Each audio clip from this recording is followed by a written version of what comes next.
नमस्कार मंडळी, सुरुवात करूया रेसिपीला। इथे मी एका बाउलमध्ये 1 वाटी चणे घेतलेले आहे आणि 1 वाटी तांदूळ घेतलेले आहे। तर आपल्याला हे 3 पाण्याने स्वच्छ असे धुवून घ्यायचे आहे आणि धुवून झाल्यानंतर आपल्याला पुन्हा याच्यामध्ये पाणी टाकायचे आहे। तर हे मी रात्रभरासाठी भिजत ठेवणार आहे। कमीत कमी आपल्याला 8 तास भिजवण्याची गरज आहे। आता सकाळी आपण बघूया, चणे हे छान असे भिजलेले आहेत।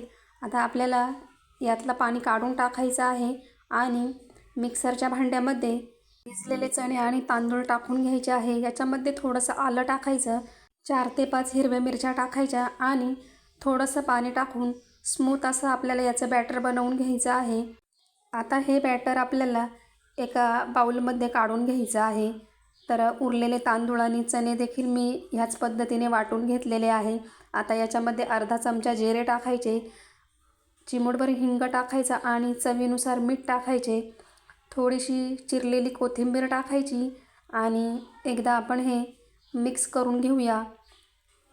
तर तुम्ही बघू शकता, अशा पद्धतीने मी हे बॅटर तयार केलेलं आहे। आता गॅसवर तवा ठेवायचा। तवा गरम झाला की आपल्याला त्याच्यावर थोडंसं तेल पसरवून घ्यायचं आहे आणि नंतर आपल्याला हे बॅटर अशा पद्धतीने गोल आकारामध्ये पसरवून घ्यायचं आहे। आता याच्यावर आपण इथे थोडासा कांदा टाकून घेऊया आणि थोडीशी कोथिंबीर टाकू, बारीक चिरलेली हिरवी मिरची टाकायची आणि इथे मी टोमॅटो टाकलेला आहे। साईडने आपल्याला थोडंसं तेल सोडून घ्यायचं आहे आणि सोनेरी रंग येईपर्यंत छान असा भाजून घ्यायचा आहे। अशाच पद्धतीने आपण सर्व डोसे हे बनवून घेणार आहोत।